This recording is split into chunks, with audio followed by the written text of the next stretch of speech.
Hello friends, आपके अपने YouTube channel Pradeep sir educational classes में आपका स्वागत है।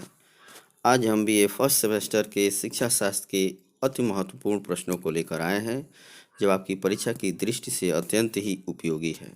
दोस्तों, आपने हमारे चैनल को अब तक लाइक और सब्सक्राइब नहीं किया है तो लाइक और सब्सक्राइब अवश्य कर दें, जिससे आपको नए नए वीडियोज़ के नोटिफिकेशन प्राप्त होते रहेंगे। दोस्तों, वीडियो के अंत तक बने रहिए, जिससे आपको संपूर्ण जानकारी प्राप्त हो सके। तो चलिए दोस्तों, आज का वीडियो स्टार्ट करते हैं।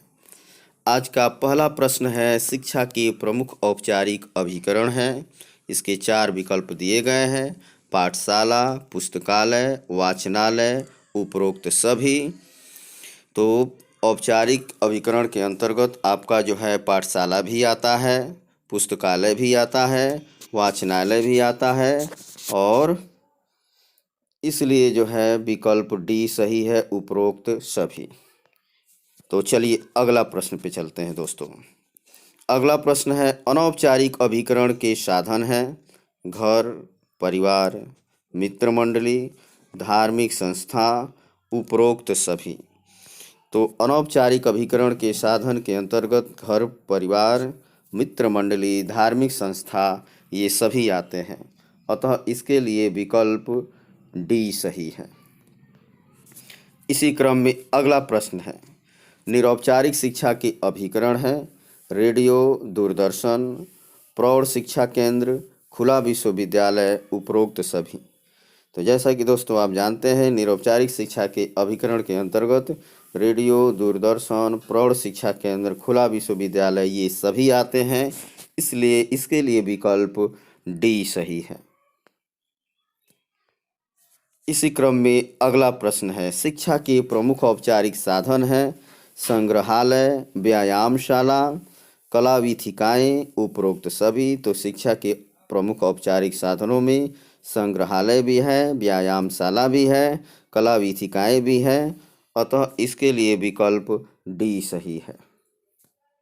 तो चलिए दोस्तों अगले प्रश्न पे चलते हैं। अगला प्रश्न है, अनौपचारिक शिक्षा के साधन हैं नाटक, चलचित्र, समाचार पत्र, इनमें से सभी। तो अनौपचारिक शिक्षा के अंतर्गत नाटक भी आता है, चलचित्र भी आता है, समाचार पत्र भी आता है, अतः इसके लिए विकल्प डी सही है। तो चलिए दोस्तों अगले प्रश्न पे चलते हैं। आज का अगला प्रश्न है, इनमें से कौन शिक्षा के औपचारिक अभिकरण की विशेषता है? निश्चित स्थान पर शिक्षा, स्थान प्रायः अनिश्चित, ज्ञान की प्राप्ति अप्रत्यक्ष रूप है, शिक्षा बराबर मिलती है। तो औपचारिक अभिकरण वे अभिकरण कहलाते हैं जिसमें जो है समय, स्थान, पाठ्यक्रम सब कुछ निश्चित होता है, उसको हम औपचारिक अभिकरण के अंतर्गत लाते हैं। तो अनौपचारिक अभिकरण के जो विशेषता है उसमें जो है विकल्प ए सही है, निश्चित स्थान। तो चलिए दोस्तों अगले प्रश्न पे बढ़ते हैं। अगला प्रश्न है, निम्नलिखित में से कौन अनौपचारिक शिक्षा के अभिकरण की विशेषता है? निश्चित संस्था, निश्चित लक्ष्य की पूर्ति, ज्ञान की प्राप्ति अप्रत्यक्ष रूप से, निश्चित समय तक शिक्षा। तो निश्चित संस्था ही अनौपचारिक नहीं है, निश्चित लक्ष्य की पूर्ति नहीं होती है, ज्ञान की प्राप्ति अप्रत्यक्ष रूप से होता है, अर्थात प्रत्येक जगह जो है आप ज्ञान प्राप्त कर सकते हैं, और जो ज्ञान प्राप्त करते हैं वो अप्रत्यक्ष रूप से होता है, इसमें कहीं कोई निश्चित स्थान नहीं होता है, इसलिए विकल्प सी सही है। तो चलिए दोस्तों अगले प्रश्न पे, निम्नलिखित में से निरौपचारिक शिक्षा का प्रमुख अभिकरण कौन है? संग्रहालय, वाचनालय, कला वीथिकाएँ, प्रौढ़ शिक्षा केंद्र। तो निरौपचारिक शिक्षा के अंतर्गत वे आते हैं जो सब कुछ उसमें निश्चित नहीं होता है, कुछ कुछ औपचारिक साधनों से मिलता जुलता है, स्थान निश्चित नहीं होता है, पाठ्यक्रम निश्चित होता है, आप अध्यापकों से जो है प्रत्यक्ष रूप से वार्तालाप नहीं कर सकते हैं, पत्राचार के द्वारा जो है आप उनसे वार्तालाप कर सकते हैं, इसलिए इसके अंतर्गत जो है प्रौढ़ शिक्षा केंद्र आएंगे, अतः विकल्प डी सही है। अगला प्रश्न है, निम्नलिखित में से कौन औपचारिक शिक्षा का प्रमुख साधन है? विद्यालय, परिवार, समुदाय और राज्य। जैसा कि दोस्तों अभी मैंने बताया कि औपचारिक शिक्षा ऐसी शिक्षा है जिसमें स्थान निश्चित होता है, समय निश्चित होता है, पाठ्यक्रम निश्चित होता है, किसके द्वारा शिक्षा देना है ये भी निश्चित होता है। तो इसके अंतर्गत जो है विद्यालय आता है, इसलिए जो है विकल्प ए सही है। अगला प्रश्न है, निश्चित और व्यवस्थित अभिकरण कहलाता है औपचारिक अभिकरण, अनौपचारिक अभिकरण, निरौपचारिक अभिकरण, इनमें से कोई नहीं। तो निश्चित और व्यवस्थित अभिकरण के अंतर्गत जो है औपचारिक अभिकरण आते हैं, इसलिए विकल्प ए सही है। अगला प्रश्न है, घर, परिवार, मित्र मंडली, यात्रा तथा साहचर्य है औपचारिक, अनौपचारिक, प्राकृतिक अभिकरण, इनमें से कोई नहीं। तो इसका सही विकल्प है घर, परिवार, मित्र मंडली, यात्रा तथा साहचर्य जो है अनौपचारिक शिक्षा के केंद्र हैं या अनौपचारिक शिक्षा के अंतर्गत ये आते हैं, इसलिए विकल्प बी सही है। अगला प्रश्न है, निरौपचारिक अभिकरण के उदाहरण हैं विद्यालय, संग्रहालय, घर परिवार, समाज कल्याण केंद्र व पत्राचार शिक्षा। तो इसके लिए विकल्प डी सही है। समाज कल्याण केंद्र व पत्राचार शिक्षा निरौपचारिक शिक्षा के अंतर्गत आते हैं। इसी क्रम में अगला प्रश्न है, इंदिरा गांधी राष्ट्रीय मुक्त विश्वविद्यालय की स्थापना हुई सितंबर 1986 में, सितंबर 1984 में, नवंबर 1985 में, सितंबर 1985 में। तो इसके लिए विकल्प डी सही है, सितंबर 1985 में। इसी क्रम में अगला प्रश्न है, दूरस्थ शिक्षा प्रदान करने के माध्यम है दूरदर्शन, रेडियो, मुक्त विश्वविद्यालय एवं विश्वविद्यालय। तो दूरस्थ शिक्षा प्रदान करने के माध्यम के अंतर्गत दूरदर्शन भी है, रेडियो भी है, मुक्त विद्यालय एवं विश्वविद्यालय भी हैं। अतः इसके लिए विकल्प डी सही है, ये सभी। इसी क्रम में आज का अगला प्रश्न है, शिक्षा परिषद की स्थापना हुई 1991 में, 1993 में, 1992 में, 1994 में। तो इसका सही विकल्प है बी 1993 में। इसी क्रम में अगला प्रश्न है, औपचारिक एवं निरौपचारिक शिक्षा भिन्न है पाठ्यक्रम में, उद्देश्य में, मूल्यांकन में, विधियों में। तो औपचारिक और निरौपचारिक शिक्षा में जो है दोनों में पाठ्यक्रम होता है, दोनों का उद्देश्य होता है, दोनों का मूल्यांकन होता है, लेकिन शिक्षा देने की जो विधियां होती हैं वो अलग अलग होती हैं, इसलिए इसका विकल्प डी सही है।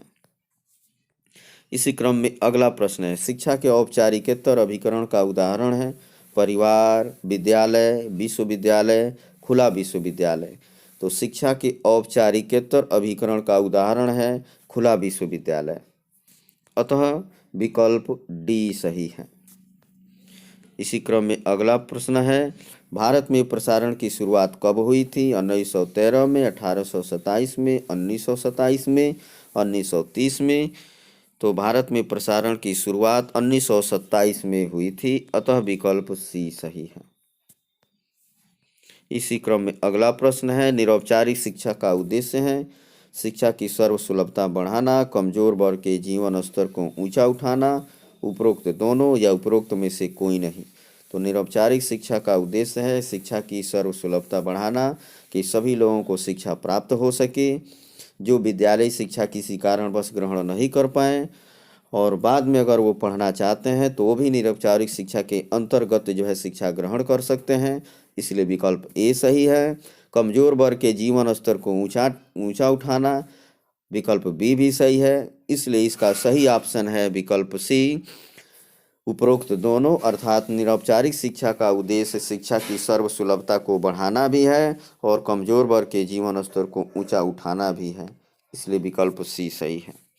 इसी क्रम में अगला प्रश्न है, इंदिरा गांधी राष्ट्रीय मुक्त विश्वविद्यालय कहाँ है? दिल्ली, कोटा, पटना, मैसूर। तो इसके लिए विकल्प ए सही है, दिल्ली। इसी क्रम में अगला प्रश्न है, औपचारिक अभिकरण बालक को प्रभावित करता है प्रत्यक्ष रूप से, परोक्ष रूप से, स्वाभाविक रूप से, इनमें से किसी रूप में नहीं। औपचारिक अभिकरण बालक को प्रत्यक्ष रूप से प्रभावित करता है, क्योंकि इसमें शिक्षक और विद्यार्थी दोनों आमने सामने रहते हैं, इसलिए विकल्प ए सही है।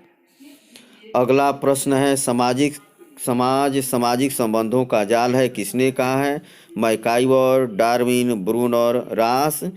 तो सामाजिक संबंधों का जाल है, यह बात जो है मैकाइवर ने कहा, इसलिए विकल्प ए सही है।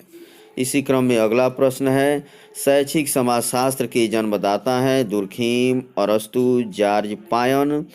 इनमें से कोई नहीं, तो इसका सही विकल्प है सी, जॉर्ज पायन। विकल्प सी सही है, जॉर्ज पायन। इसी क्रम में अगला प्रश्न है, भारत में शिक्षा का दायित्व है समुदाय का, राज्य सरकार का, केंद्र सरकार का, उपरोक्त बी और सी दोनों का। तो भारत में शिक्षा का दायित्व राज्य सरकार का भी है और केंद्र सरकार का भी है। राज्य सरकार भी शिक्षा की व्यवस्था करती है, केंद्र सरकार भी शिक्षा की व्यवस्था करती है, इसलिए दोनों का उत्तरदायित्व है, इसलिए विकल्प डी सही है। राज्य सरकार और केंद्र सरकार दोनों का उत्तरदायित्व है। इसी क्रम में अगला प्रश्न है, राष्ट्रीय जीवन में शिक्षा के प्रमुख कार्य हैं राष्ट्रीय विकास, राष्ट्रीय एकता, युग नागरिकों का निर्माण करना, उपरोक्त सभी। तो राष्ट्रीय जीवन में शिक्षा के प्रमुख कार्य राष्ट्रीय विकास भी करना है, राष्ट्रीय एकता को बनाए भी रखना है, युग नागरिकों का निर्माण भी करना है, इसलिए विकल्प डी सही है।